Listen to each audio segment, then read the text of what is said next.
Hey guys, welcome to the 501st Com Chat's 49th episode. Hope we're all having a good day. Obviously, with me, Rory, and my friend and co host. What's happening, troopers? We're here. How are we all doing? We're all excited for another episode of the 501st Com Chatter. One away now, guys. One away. One away from the big 50. We are so close. We are so close. But we've got another good episode before that one. So don't worry. We're not neglecting this episode. We got some new features as well to the debut. So we're looking forward to it. But as always, we always start with the news. And I believe, Will, you've got the news for us today. How I have. Well, we finally got what we have been waiting for a little while. They revealed the panels for Star Wars Celebration 2023. Yes. Finally. Now, long time coming. There's a couple that I would consider for me definitely that me and you are going to go see. We have to. But I'm going to quickly go through them and explain what they are. So this is just in no particular order, but we have Lucasfilm Studios Showcase. I'm not going to go into the dates and times too much. You guys can look at that up because that'd just take me too long. It says Star Wars Celebration returns, launching with a must-see showcase that will kick the weekend's festivities into hyperdrive. Lucasfilm's current crop of live-action filmmakers will be joined by special guests. Sounds like quite a good one. Interesting one. Yep. We have London Calling, designing Star Wars productions in the UK. That should be quite a fun one. Host Amy Ratcliffe sits with Lee Sandales, set director Kevin Jenkins, Jake Lunt Davis, designer and storyboard artist Glenn Dillon for a sit down. We have The Making of Andor Season 1. Executive producers Tony Gilroy and Diego Luna and their team of creatives recount the making of the epic first season of Andor. Now, that's quite an interesting one. I'm surprised Diego Luna hasn't been announced as a guest you can meet, but he is going to be there. So, there we go. Hey Zoe, welcome to the chat. Welcome. We also have. Now, for me, this is the main one for me. I have to go see this one. Rory, I hope you're coming with me with this one because this is a big one. The Ahsoka panel. Yeah, that's a must. The question is, I don't know how you get into them. That's a good point. I don't know how we get into them either. I should have started that, but we have no idea. We just know what the panels are at the minute. But this one, to me, is the biggie.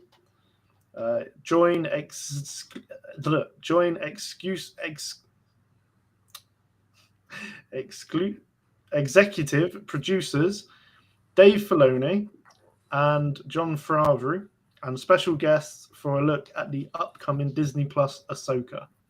Now, that's going to be a nightmare to get into. Everyone, now this one I will reveal the dates and time. This is on Saturday, 11 till 12.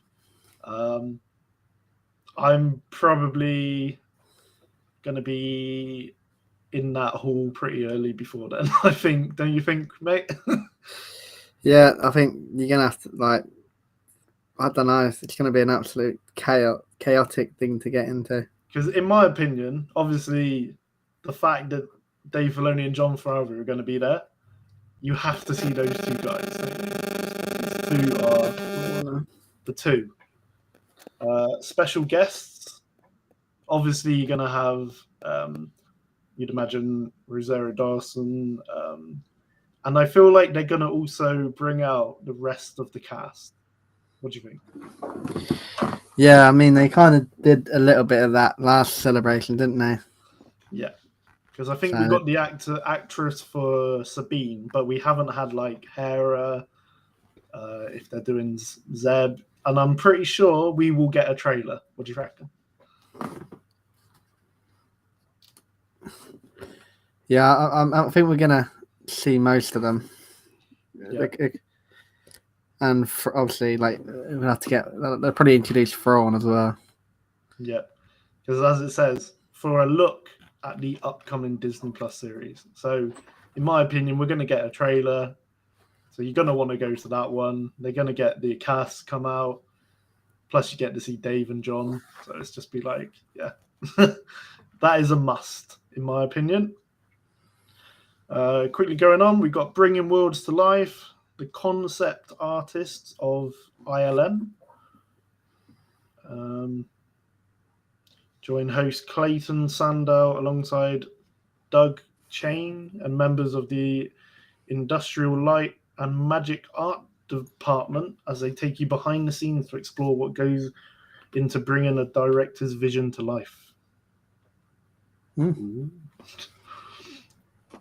We got Star Wars: The High Republic. So this is to do with the comics and books. So you're going to have like the authors and the people who make the High Republic series on that one. So if any of you are into your High Republic era, that's one I recommend for you guys. I need to read them books because apparently they're quite interesting. Yeah, that's the ones I've never got. I haven't got around to reading yet, but I think that'd be a good read. Again, another probably important one to go to. 40 years of Return of the Jedi.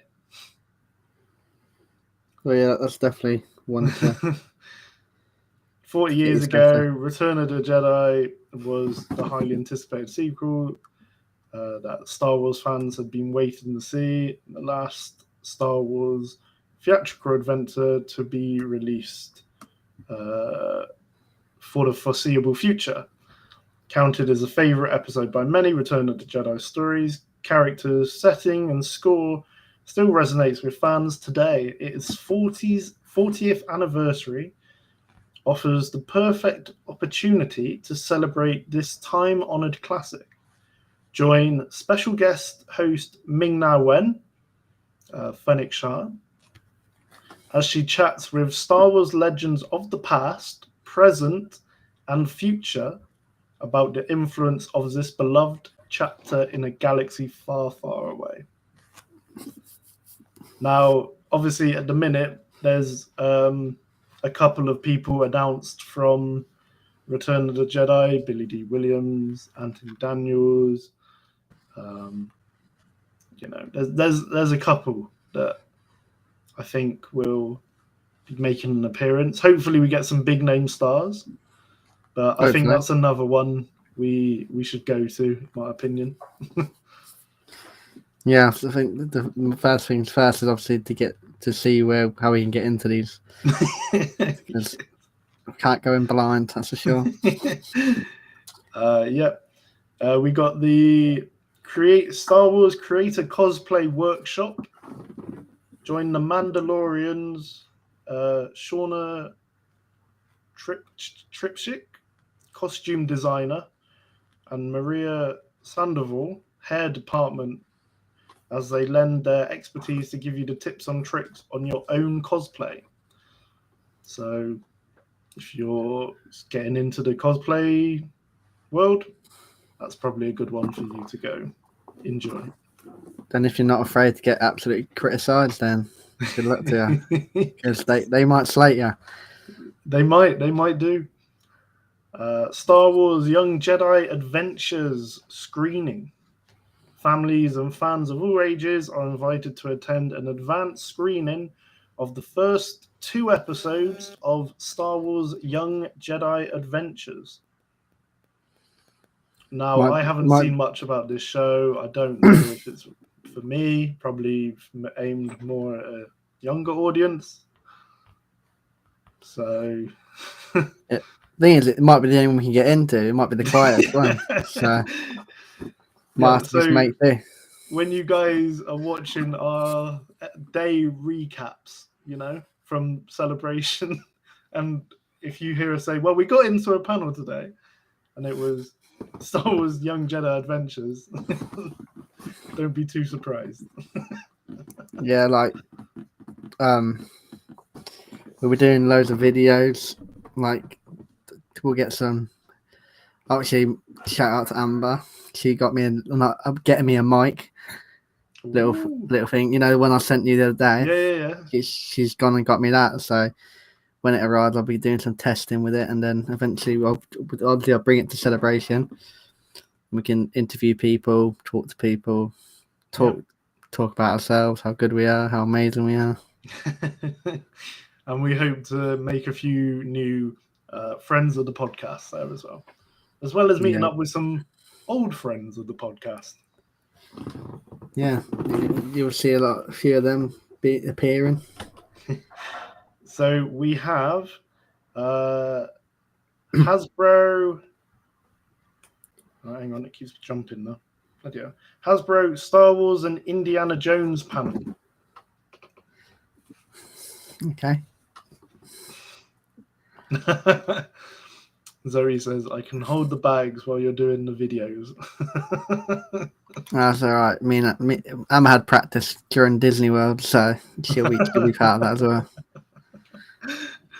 So the Hasbro, Star Wars, and Indiana Jones panel.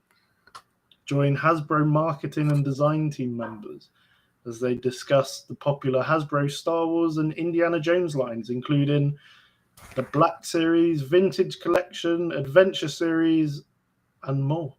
So if you're into your collectibles, that's probably a good one for you. I mean, I am, but I can't get the money to start collecting again. Don't we both, mate?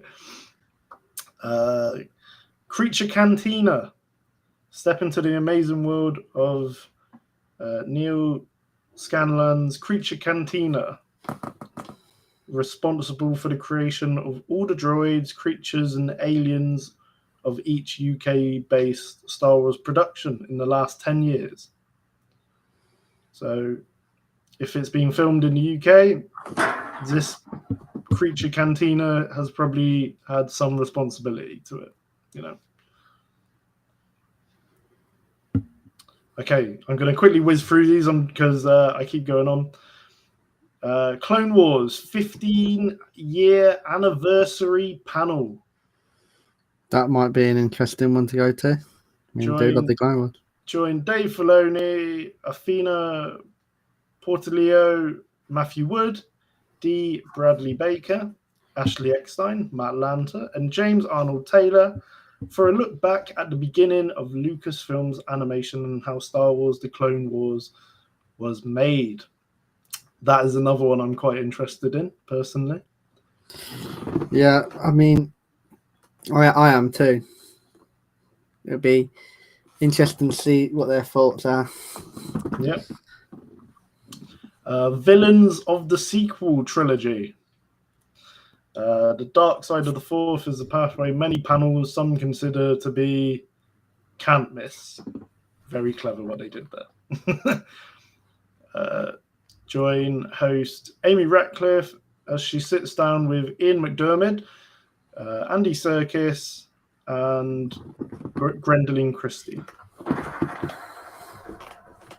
So, yep, if you like the villains, there's a good one for you.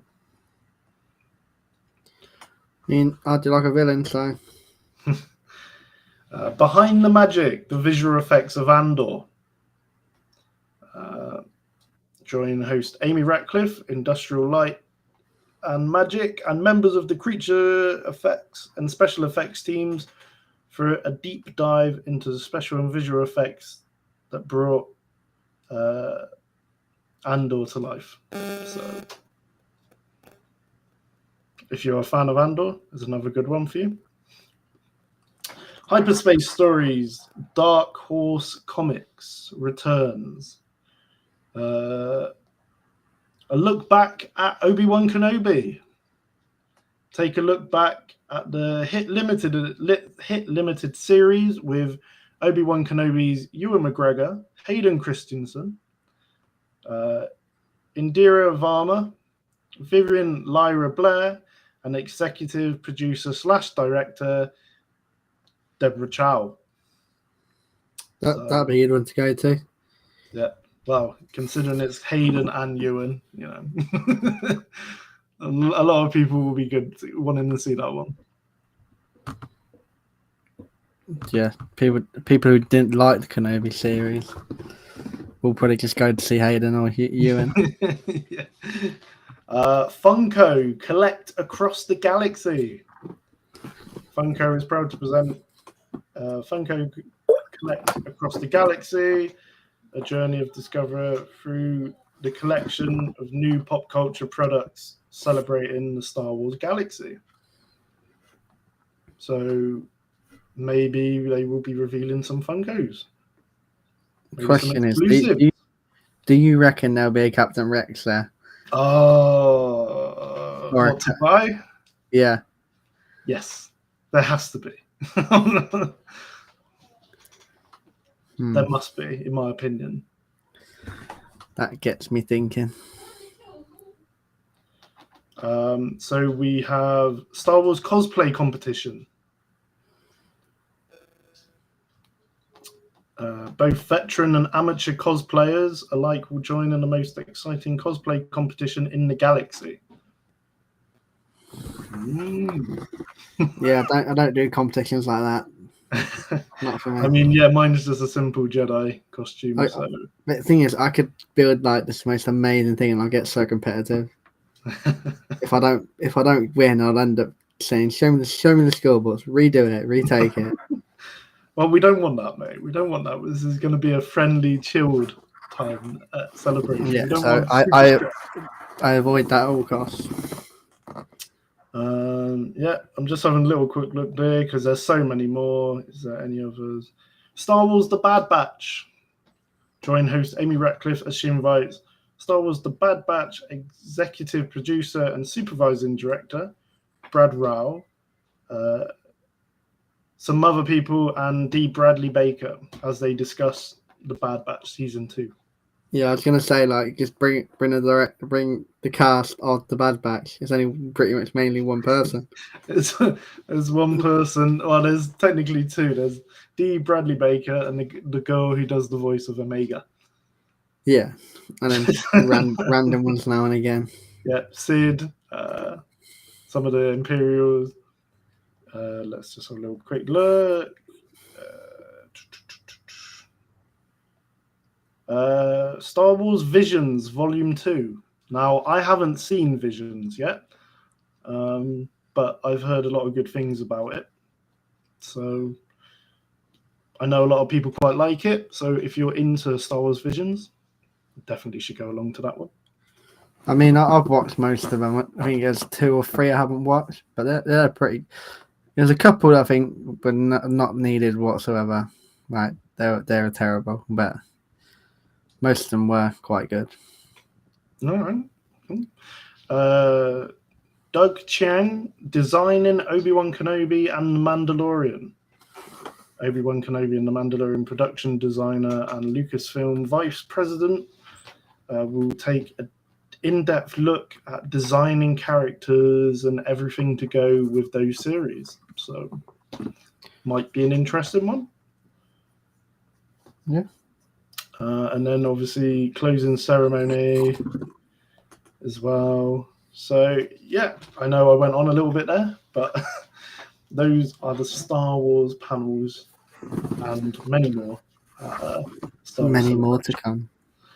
But yes, Rory, if you had to name 3 out of some of the ones I just read, which ones would you put in an order of having to see?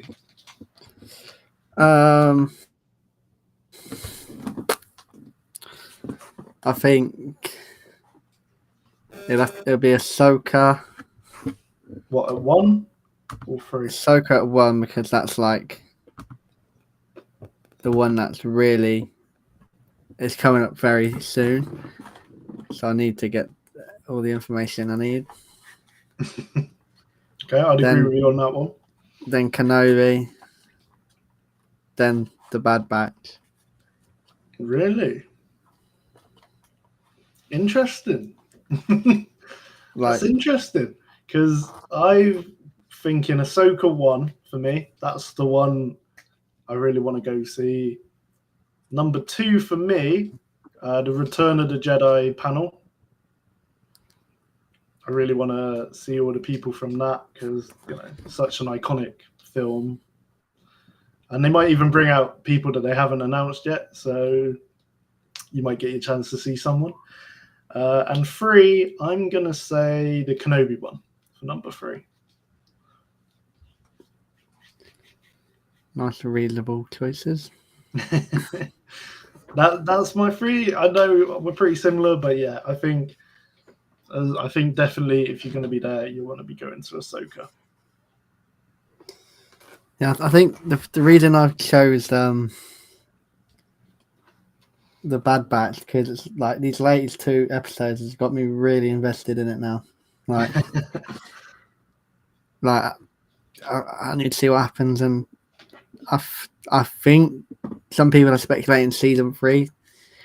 I mean, I can see it, but yeah, I need to see what happens in the episodes. Talk about that in a bit, but I feel like these last 2 have saved the season so far, in my opinion.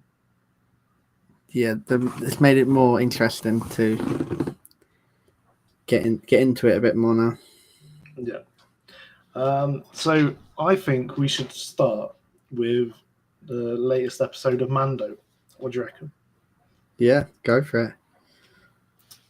What were your thoughts on it? I'm going to start you off this time. I thought it was pretty good. I mean, if you've not watched it yet, spoiler or don't turn it off now and watch it later. But obviously, what I'd noticed throughout these first 2 episodes of season 3, not many people like Bo-Katan. Okay. Like, fair enough, I suppose. Like, she's been a bit of a rude person, shall we say? But seeing like the event for the pod racing was pretty cool. Seeing Tatooine again because you can't go wrong with Tatooine, can you? Has to be there somehow. It's always there. But a lot of people thinking they weren't going to see Mandalore as soon as possible, as soon as this. Yep. And then obviously seeing what state the Mandalore is actually in. Obviously, you can see bits of it. That's obviously we've seen in I do love Bo-Katan, to be fair. Right, but you'll understand later, Amber. But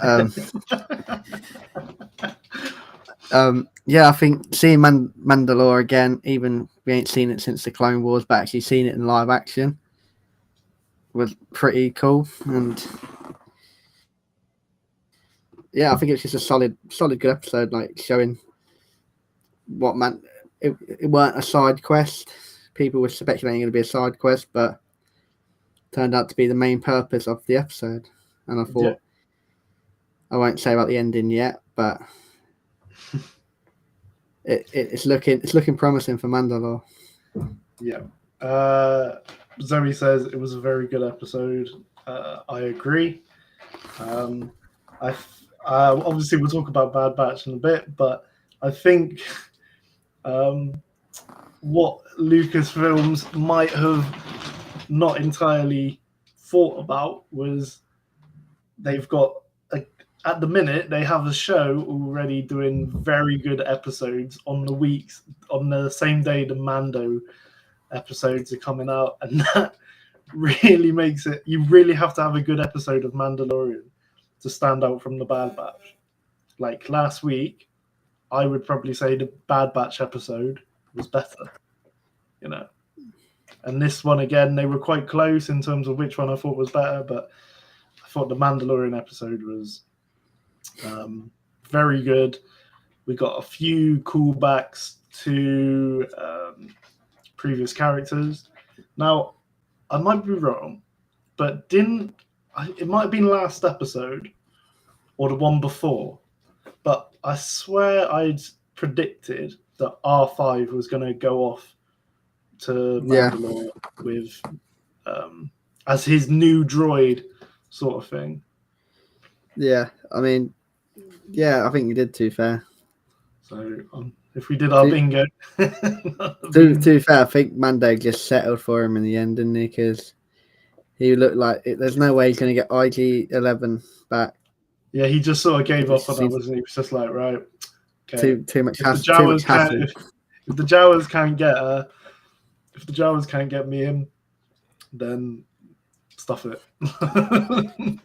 But what I did find it interesting was Bo-Katan, when she said to Grogu, like, did you think your dad was the only Mandalorian?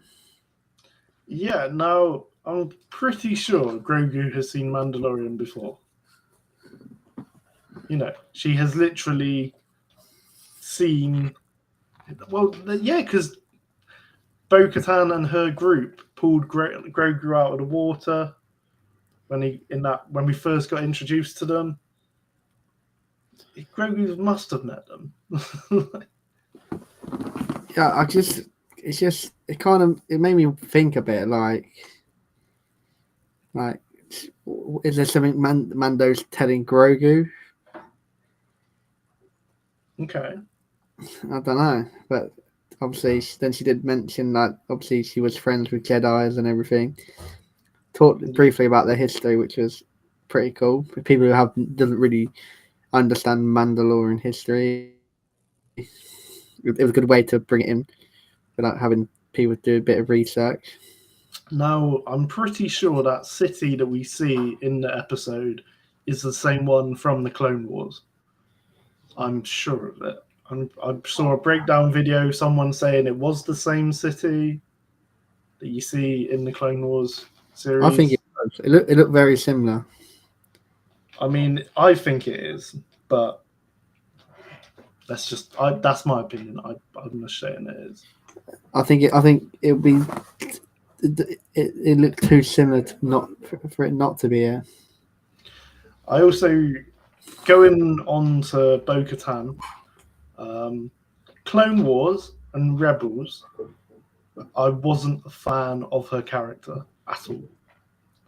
When she come to live action, I was like, okay, I like her a bit better. But then after this episode, I liked her a lot. Going off topic a bit, when we saw it's topic, but it's going a little bit. What we're talking about in a minute. When Bo-Katan wielded the Darksaber again, in this episode, if you've not watched it yet, someone was like slagging off like how like Mando's bad with the Darksaber, and then it's just like, well, this Mandalorian Bo-Katan's had so many years practicing with this Darksaber, so she knows how to use it, whereas Din Djarin's still learning it. Well, the whole thing with the Darksaber is you have to have a clear mindset on what you want and who you are. Din still doesn't know who he is in terms of a person. You know, he wants to become a Mandalorian, Children of the Watch again, you know, but he also wants to be like a father to Grogu. You know, he's very conflicted. That's why the saber, in my opinion, is very heavy for him. But Bo-Katan, she knows what she wants. She wants to reunite and bring Mandalore back to life, basically. And that's why she was just so skilled and so fluid with the Darksaber. It was almost natural to her. The thing is, she knows how to use it. So even if she was a little bit conflicted, she would know how to use it. Whereas, like you said, Din still, he's probably thinking right now, is the way of the Mandalorian what he wants? Yep.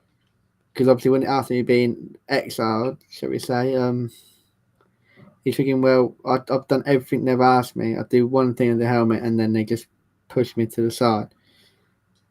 Like all the things other Mandalorians done, like death watching stuff. Yeah. Like he even removes helmet once, showing his face, or 2 times, we call it, or whatever.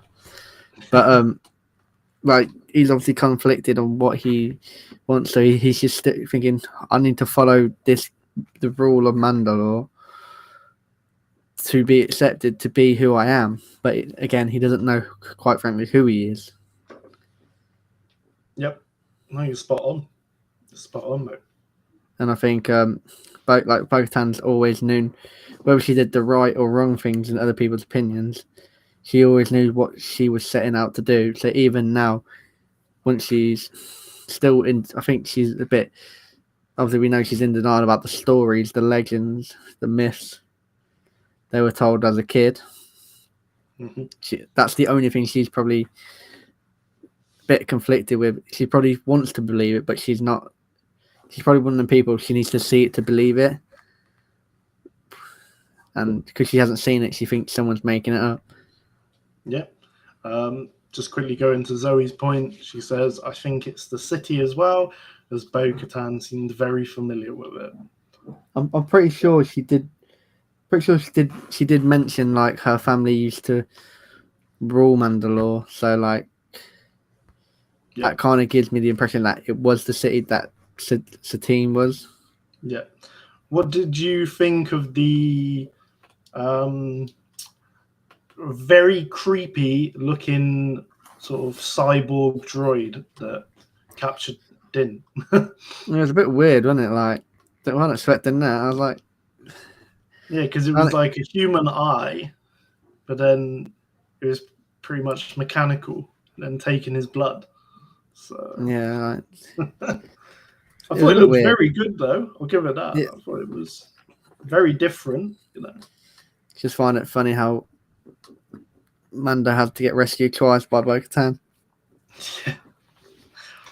Now, something I picked up on at the end, when they're sort of sat on that ledge by the campfire, and Din's putting all his sort of weapons back in, she has given him the Darksaber back, which I think is really interesting.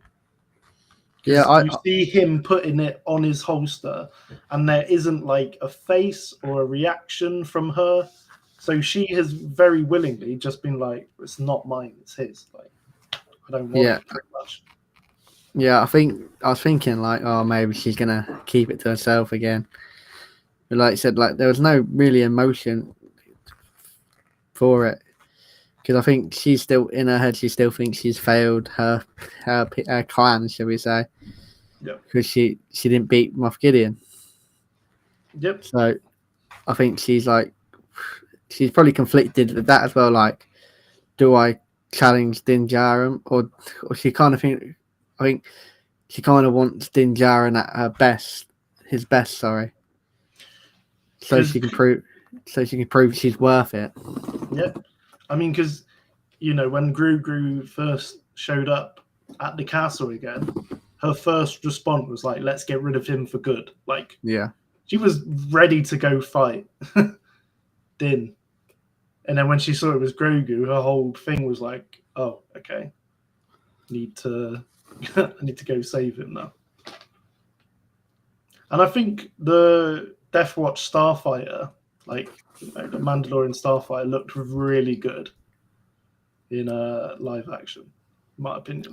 Oh, definitely. I thought it was really good. I just think she plays Bo-Katan really well. Yeah. Considering she did the voice acting as well for Bo-Katan, Yeah. Clearly Katie has got a connection with Bo-Katan. This is her character, So. But the end. I think the ending tops it off.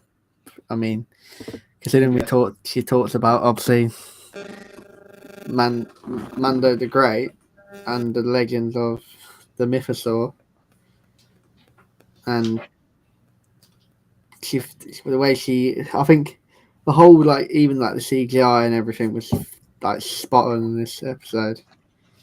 Like even especially going underwater, like the even the helmets, the light. It was amazing. Yeah, and I think when you see the Mythosaur for the first time, you're like, oh wow, okay, so there is one still around, and we're actually seeing it in live action. Yeah, but that's the thing. It could be more there for they know, because I think Bo-Katan didn't realize how deep the water was, Yeah. and then the fact that you get to see a Mythosaur, and then the instant reaction is think Mando's gonna get Mandalore's gonna get rebuilt. That's how I see it anyway. I think it's definitely gonna bring out all the Mandalorians which are flying around in the galaxy. It's going to bring them together, because I think the prophecy is the reemergence of the Mythosaur is to indicate the sort of coming together of Mandalore again. Yeah, so I think this season's gonna do a lot of crazy stuff. Yep. I just seen Zoe's message. Maybe she wants him to owe her a favor. Yeah, that's a very reasonable, answer. To be honest, she might want that, but I feel like her motives have changed. I feel like she's given up on the Darksaber, but who knows? Seeing this Mythosaur might change her. Thing she might even train Din Djarin to the Darksaber, then try and take it off him. Yeah. You never know. It is Star Wars. Anything can happen. But I think showing a Mythosaur, even this early, shows the intent of this season, what they're planning for this season. Yeah. I've seen 2 videos of people being very wrong about about this season. I saw a guy saying, they're not there. I'm so annoyed. They're not even going to go to Mandalore till the finale. It's like, right, next episode we're on Mandalore for most of it. And then I saw another person who was like, I'm not going to I'm not going to trust Bo-Katan unless she saves Grogu or Din next episode. She saves Din again. It's like, okay, I was wrong about Bo-Katan. It's like Filoni and Favreau have looked to watching TikTok as it is and going, you know what? Let's do this. Let's prove these people wrong. Let's shut them up. When she was saying, Bo was saying about, there's nothing more to people like more than watching the princess recite the words while her father looks on proudly. In my opinion, I thought she was talking about Satine. Because Bo-Katan was never one for the royals, really. She didn't really like it. She left for Death Watch quite young, I think, for during the Clone Wars and that. So in my opinion, I thought she was talking about not Din, Satine. But it would be nice if we had a flashback. It kind of looked like it's leading up towards a flashback of Mandalore. So it could possibly happen. We might get a live action Satine. People probably moan the way she's looked as well. I mean, come on, it's Satine. They didn't do her hair right. It's too upright. You know what I mean? it's Star Wars fans. They just make stuff up. Yes. Zoe says he needs training. He can barely lift it at the moment.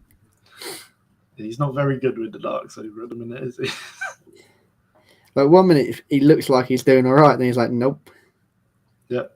Gets beaten by some sort of animal creatures. So, what would you rate this episode? This episode, I'm gonna rate it. I'm gonna give it.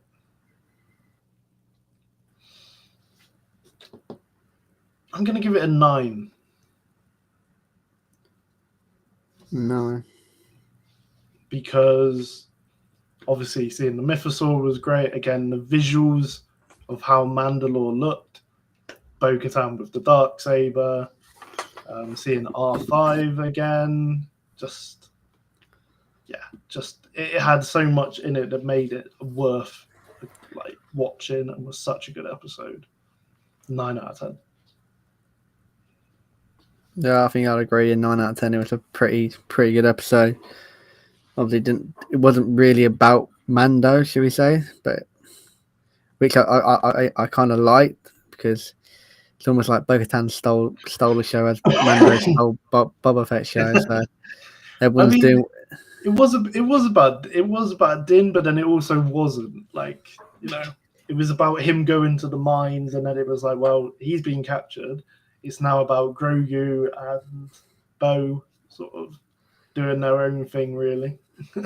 I also like the fact that Grogu was like walking more than just sitting in that little ball thing of his, but he's actually walking around doing some flips. Yeah, I think it's not going to be long until we start hearing him talk. Do you think we're going to see him in like a Mandalorian helmet and stuff? No, I feel like. Could you imagine? I mean, it would be quite funny, but I feel like, no offense to Grogu, but I think it'd look quite silly, like a Mandalorian helmet with like just these 2 long bits for like his ears. Like, I don't think it would look good at all. Well, the helmets might push the ears inwards, so his ears like fold inwards. I mean, if it's a normal helmet, then maybe. But yeah, if it's like a helmet with the with bits for his ears, I think it'll look silly. I think it is possible though. Maybe, I'm not sure. But... We'll have to find out. We might see at the end of the episode, end of the series. Yeah. The Grogalorian.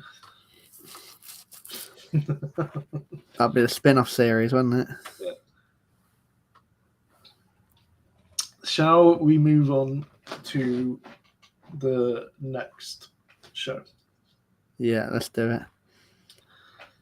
Now, I don't know if you remember, guys, what I made a bet with Rory in the last episode, but my bet was that Crosshair was going to be in this episode, and if I was right, Rory would be buying the first takeaway or celebration, and if he wasn't, I would buy it.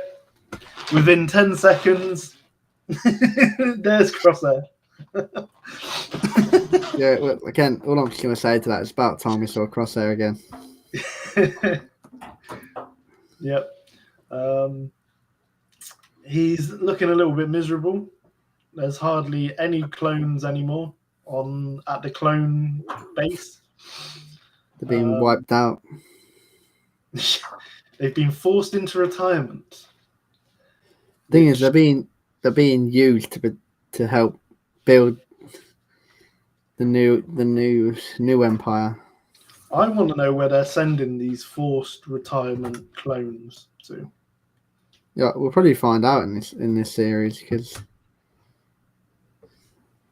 they've been pushing it a lot, haven't they? This whole series has been about the retirement of the clones, really. And basically, like, if they die, they die. Yep. Can you remember the name of the Imperial Lieutenant? No. because he was that memorable. yeah, like I was waiting for someone to kill him. Yeah. We'll get to that in a bit. Personally, I saw someone say that this episode was very reminiscent of the Thing, Carpenter's The Thing, icy, isolated place with a sort of a monster, but you know what I mean. Okay, yeah. Now, I've got to be honest. My opinion of Mayday, like as soon as I saw him, I was like, I like this guy. A bit more of an older, rougher clone look. Just going to put it out there as well. I loved the whole look of the clone armor with the like bandages wrapped all over it, around the helmet as well. Something very different. One of my favorite clone looks, I'm going to say. I think the thing as well, like Mayday didn't take no crap. No. Like he knew Lieutenant's game. He's trying to wind him up, trying to speak down to him, and Mayday's like, "Well, you ain't been here. See what happened." So, how many battles have you been in? And then he didn't say anything. He's like, "That's what I thought." I think for me, the line that I liked was when he was, "What have you done, trooper?" or something. And he's like, "It's Commander." It's like even Mayday knew then that this guy had done nothing. This lieutenant was a nobody. Like that, the real person in charge was Mayday. He was the acting commander. I think one of the main things about this episode was understanding a bit more Crosshair's like his personality is changing again. He's still got the innocent, quiet voice, vigor, but he's also thinking like I think he's realizing he's being replaced, like as all his clones are, and he's still got that attachment with the clones, no matter what has happened with the Bad Batch and everything. He can see like the resemblance of like Mayday probably in Hunter. Yeah, and he kind of has that, and obviously when he made, I think one of the best moments of the episodes when they were talking about dead weight and everything, and then Mayday's thinking, well, I better not die on your watch. And later on in the episode he's injured, and you think, and he's obviously telling Crosshair to leave him, and Crosshair's like, he did think about it, you can tell, but he's thinking actually, like, yeah, because he looked up and he was like, "Shall I go on?" No, I'm not gonna do that. And I think a lot of people are starting to like Crosshair a bit more now, but which is I said I liked it from the get start. So I think we're seeing more of his humanity side. You know, his humanitarian being, actually having a heart. You know, like when he stepped on the mine and Mayday was, you know, slowly getting his foot off it. It was very much Crosshair became Crosshair again. He was a bit like, you know, he mentioned the Bad Batch, but he basically said they've gone. You know, he didn't really want to talk about them. You know, but he connected with Mayday there. I think that's what made him change at the end. I think he's never really opened up to anybody really, has he? He's just said the dead. Apart from the Bad Batch itself, when he said like in the first season, it's like I'm doing what you guys never gave me a chance, and like talking about him basically him leaving. That's the only time he's probably been a bit vulnerable. Mm-hmm. Whereas, like you said, Mayday, he connected a bit with Mayday. And obviously, it's almost like because to Crosshair, the Bad Batch, his his clone Force 99 are dead to him, because obviously he still hasn't fully forgiven. He has never forgiven him about Dick leaving him behind. Whereas Mayday's lost, so he's kind of related with Mayday, like losing his family, his brothers. And I think once they find out they're being replaced with Stormtrooper gear, they're thinking, well, we're not what we're set out to be. Like all the things, like even I think Mayday says, all the things we've sacrificed for this war, and this is how they treat us, basically.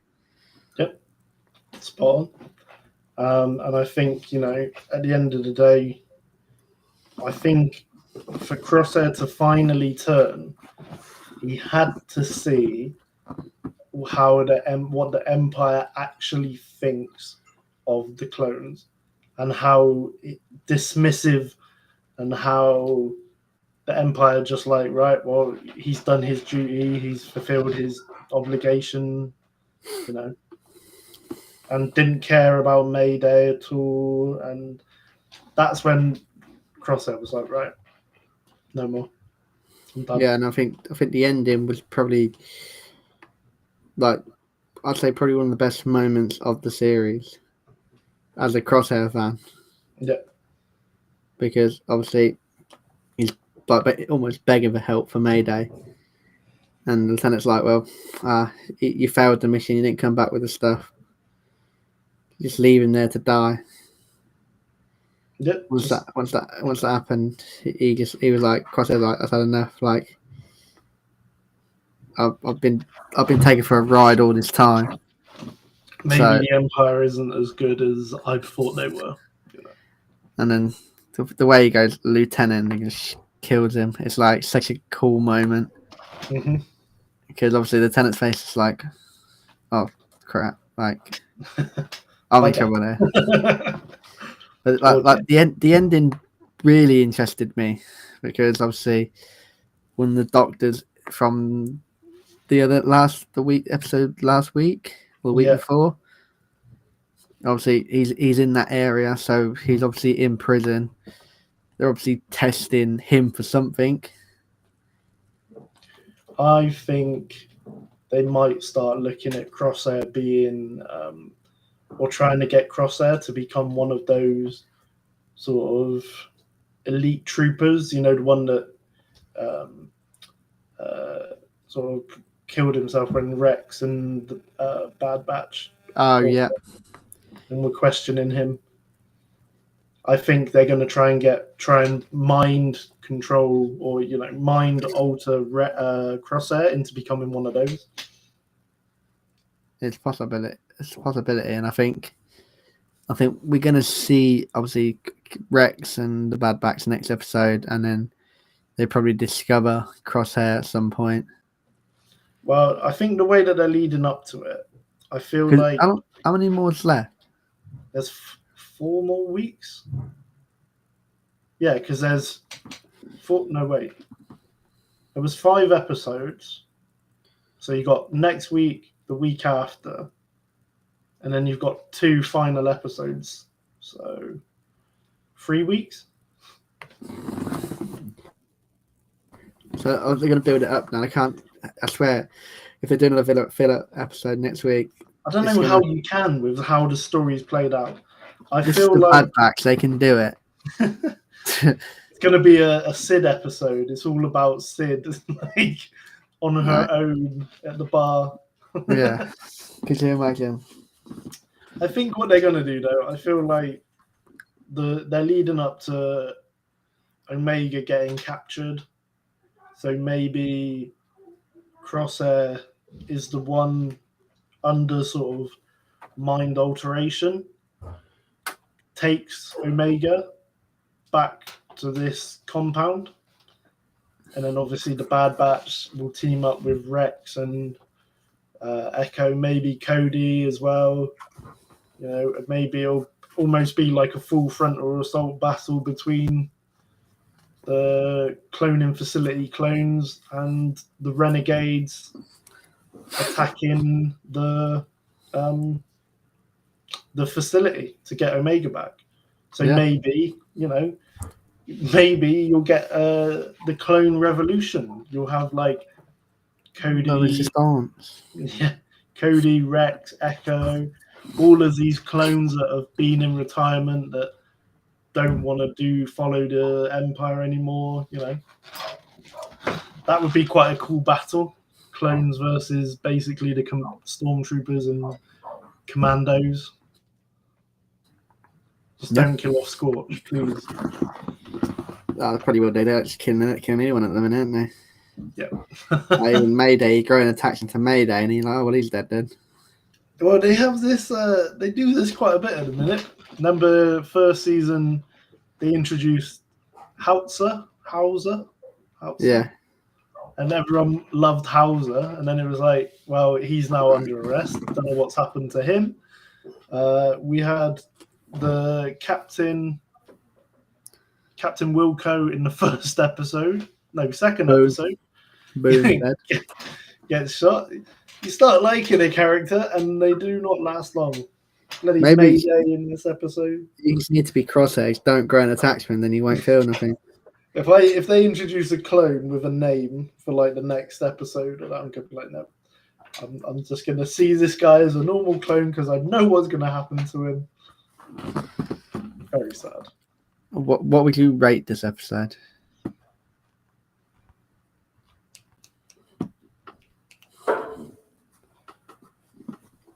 Nine out of 10 again. I'd go 8.5. Visually, crosshair story, Mayday, the way they've handled the whole moving on with the clones in this one. Yeah, not many things. I wasn't very disappointed with much of this episode. I think like these last two episodes of the Bad Batch, I've not like been on my phone because a couple of episodes I've actually like been on my phone like because it's bored me. So I had to I've always had it in the background, but these two I've had my full on attention. Yep, definitely. So yeah, I'll wait for next week. Bring on next week another 2 good episodes, hopefully. Hopefully, yeah.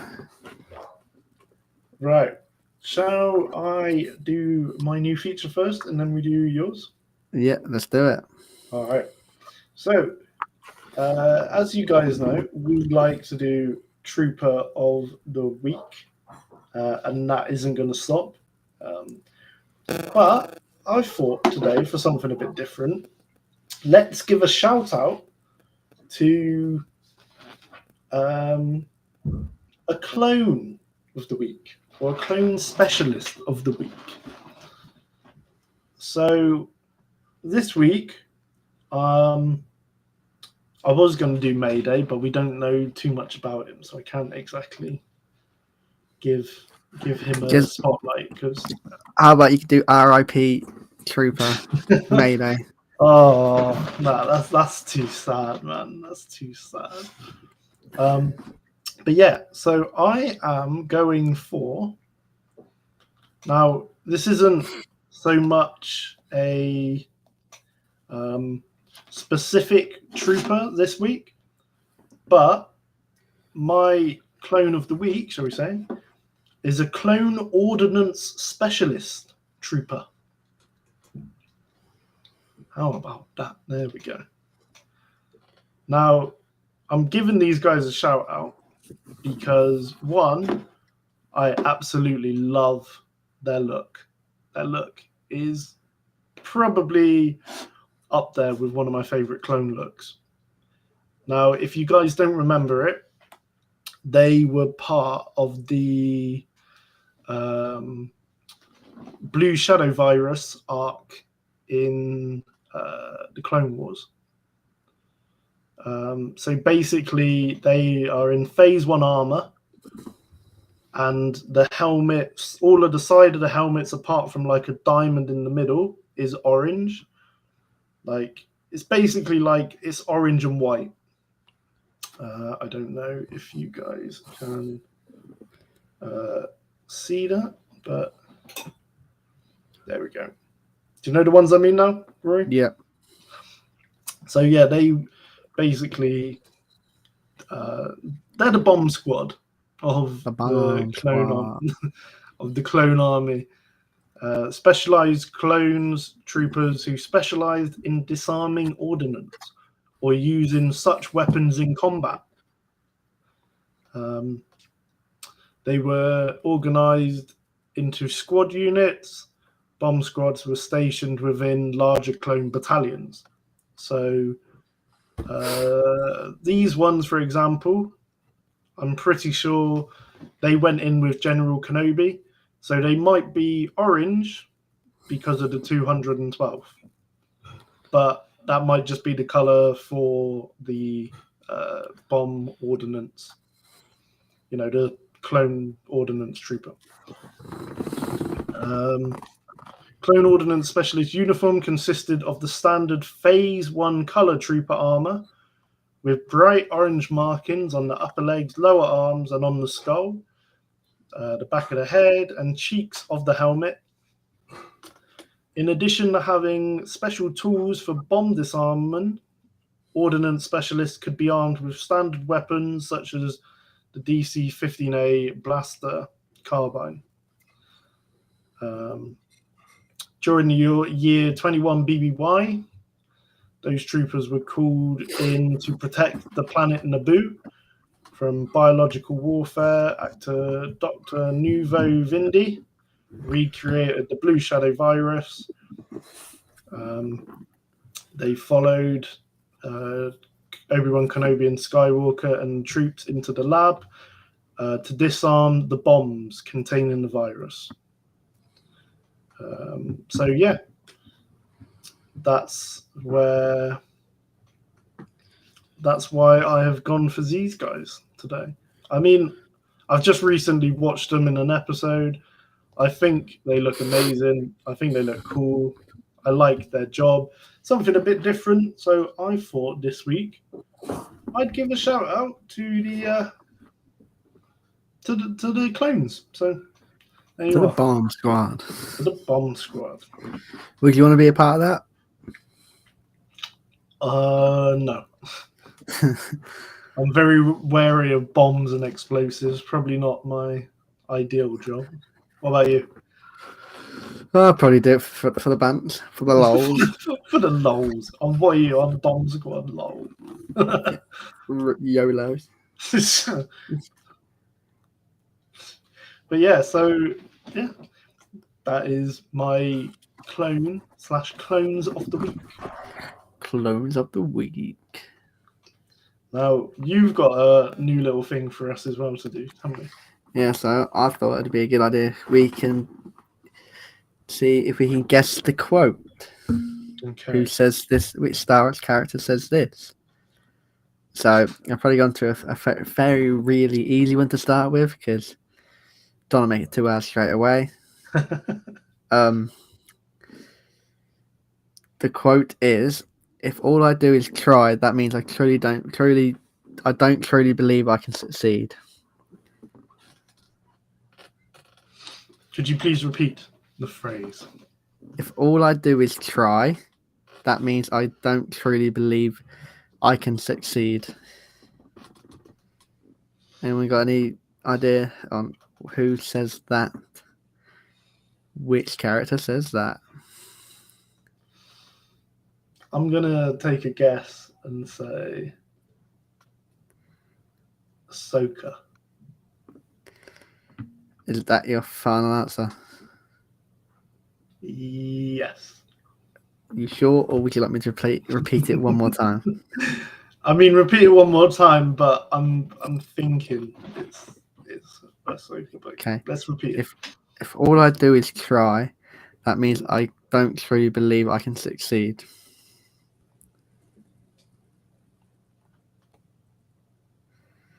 Anyone else got an idea who it could be?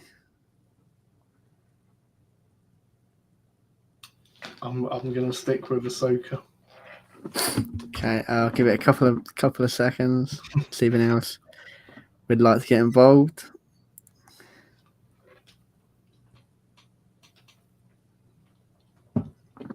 This is where I'm like miles off. I mean, You're wrong, Okay. but they're in a show together. Oh, well, okay.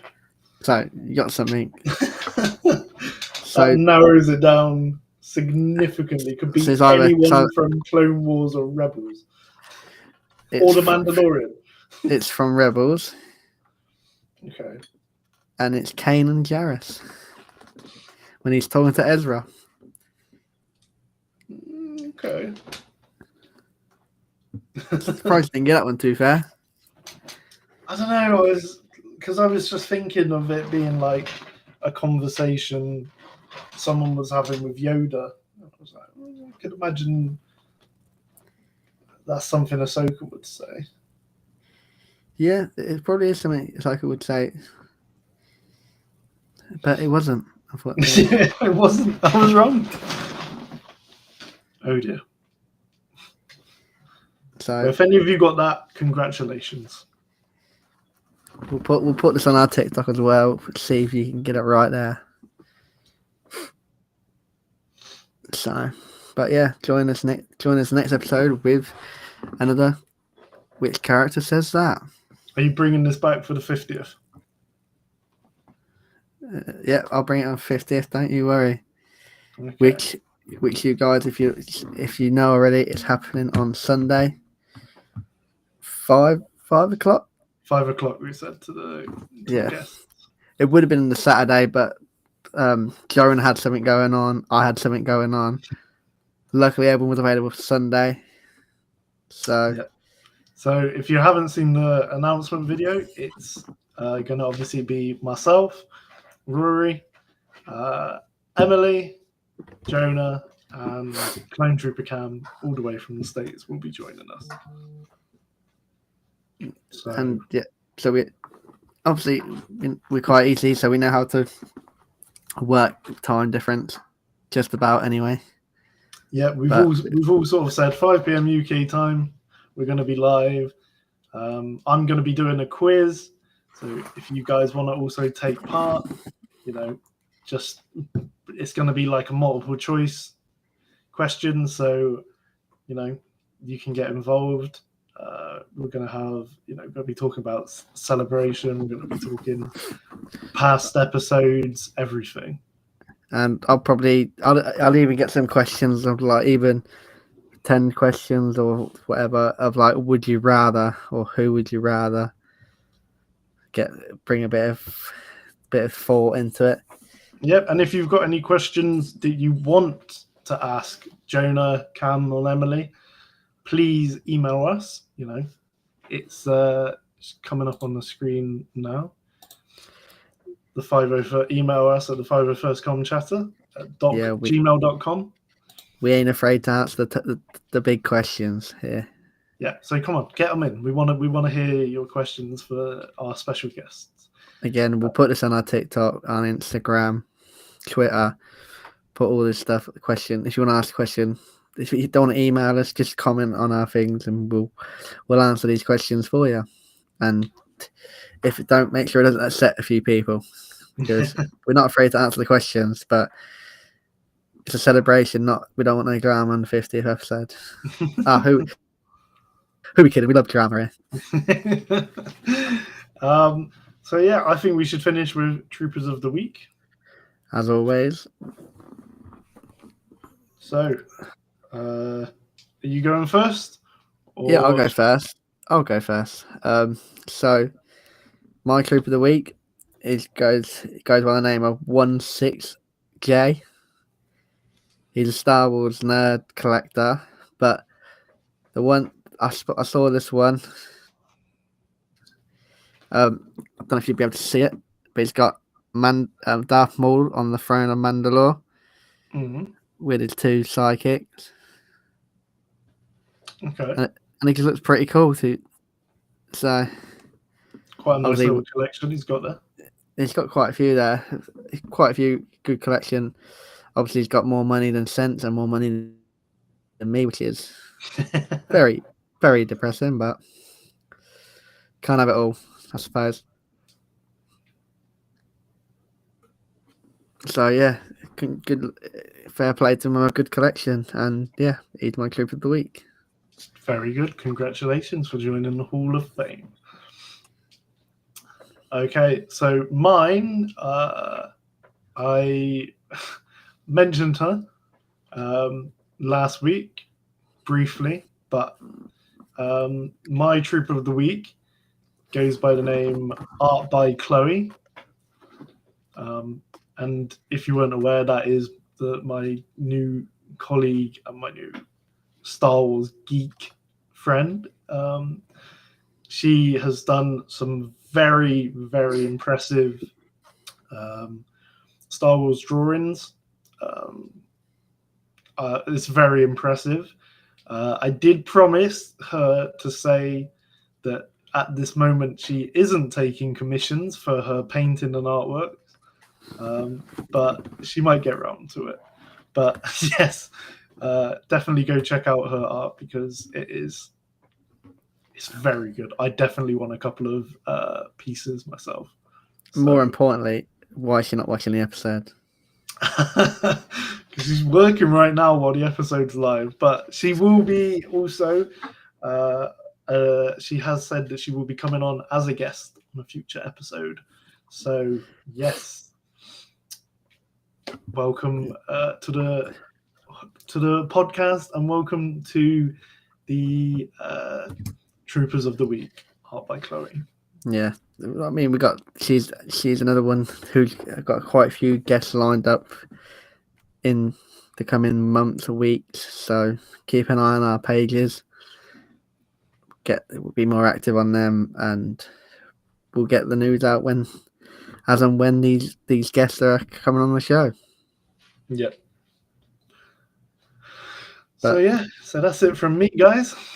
I hope you've enjoyed today's episode. I know it's sort of been a bit of a longer one, and we've just been chatting a lot, but at the end of the day, we've got a lot of stuff ready for 50. We've been looking forward to 50, but we didn't want to neglect 49.